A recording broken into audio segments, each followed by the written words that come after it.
അംശയ്ക്ക് എന്നോടൊന്നും തോന്നരുത്. അംശയ്ക്ക് അറിയാലോ, എബിന്റെ അടുത്തേക്ക് ഒന്ന് പോവാനായിട്ട് ഞാനും മോളോടും കൂടി കുറെ നാളായിട്ട് ട്രൈ ചെയ്യുകയാണ്.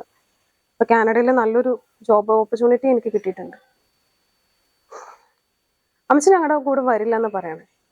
പിന്നെ എനിക്ക് അംശനെ ഒറ്റയ്ക്കാക്കിയിട്ട് പോവാനും പറ്റില്ല. പിന്നെ ആകെയുള്ളൊരു ഓപ്ഷൻ ഈ ഓൾഡ് ഏജ് ഹോമാ. അംശയ്ക്ക് എന്നോട് ദേഷ്യമൊന്നും തോന്നില്ലല്ലോ അല്ലേ? ഓ, അതൊന്നും സാരമില്ലെന്നേ. ഇവിടെ ആകുമ്പോ അമ്മച്ചി ഒറ്റയ്ക്കൊന്നും അല്ലല്ലോ, ഇവരെല്ലാവരും കൂട്ടിനുണ്ടല്ലോ. പിന്നെ മക്കൾക്ക് വേണ്ടാത്ത കുറച്ച് അമ്മച്ചിമാരും ഉണ്ട്. അമ്മച്ചി ഇവിടെ സമാധാനമായിട്ട് നിന്നോളാം, നിങ്ങൾ പോയിട്ട് വാ.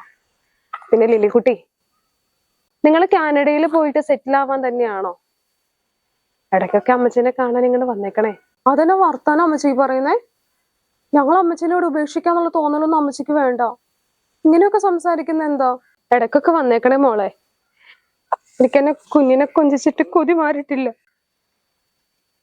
അമ്മച്ചി വരാത്തതാ. ഈ വയസ്സാം കാലത്ത് അമ്മച്ചി നിങ്ങളുടെ കൂടെ വന്നേനാ നിങ്ങൾക്ക് അതൊരു വലിയ ബാധ്യതയാവും. അമ്മച്ചി ഇവിടെ നിന്നോളാം, നിങ്ങൾ സമാധാനമായിട്ട് പോയിട്ട് വാ. പിന്നെ വയസ്സാം കാലത്ത് നിങ്ങളെയൊക്കെ ഒന്ന് കാണണമെന്ന് വിചാരിച്ചാൽ നടക്കൂല. അതിന്റെ ഒരു പ്രശ്നമേ ഉള്ളൂ. അമ്മച്ചി മരിച്ചു കഴിയുമ്പോ നമ്മുടെ അപ്പച്ചന്റെ കലറിൽ തന്നെ അമ്മച്ചിനെ അടയ്ക്കണേ മക്കളെ. മാഡത്തെ വിശ്വസിച്ചാ ഞാൻ അമ്മച്ചിനോട് ഏൽപ്പിച്ചിട്ട് പോകുന്നത്. എന്താവശ്യം വന്നാലും ഞങ്ങൾ അപ്പൊ തന്നെ അറിയിക്കണം കേട്ടോ. എത്ര തിരക്കാണെങ്കിലും ഞങ്ങൾ അമ്മച്ചിയുടെ കാര്യത്തിന് ഓടി എത്തിക്കോളാം. അമ്മച്ചിയുടെ കാര്യം ഓർത്ത് നിങ്ങൾ വിഷമിക്കണ്ട, സമാധാനമായിട്ട് പൊക്കോ. എന്തെങ്കിലും ആവശ്യം ഉണ്ടെങ്കിൽ ഞാൻ വിളിച്ചോളാം. ഞങ്ങളെന്നാ ഇറങ്ങട്ടെ, പോട്ടെ. വാവ പോവാണോ? അമ്മച്ചിയുടെ അടുത്തുനിന്ന് വാവ പോവാണോ? പോയിട്ട് വാട്ടോ കുഞ്ഞിപ്പെണ്ണ്, പോയിട്ട് വാട്ടോ. അമ്മച്ചി ഞങ്ങളെന്ന് ഇറങ്ങാം, സമാധാനമായിട്ട് പോയിട്ട് വാ. അമ്മച്ചിക്ക് ടാറ്റ കൊടുത്തേ. Tata, I love you. Lillikutty എന്റെ ഒറ്റ മോളാ.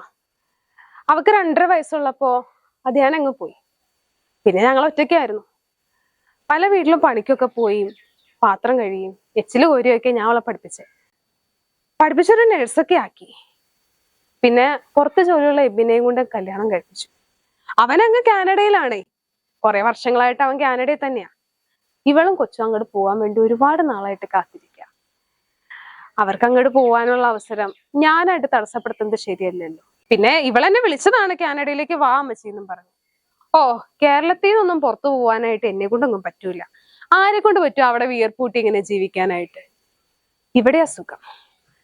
ഇനിയുള്ള കാലം നിങ്ങളുടെ എല്ലാവരുടെയും കൂടെ ഇവിടെ ജീവിച്ച് അവളുടെ അപ്പച്ചന്റെ അതേ കല്ലറയിൽ തന്നെ എന്നെ അടക്കി എനിക്കങ്ങ് കഴിയണം.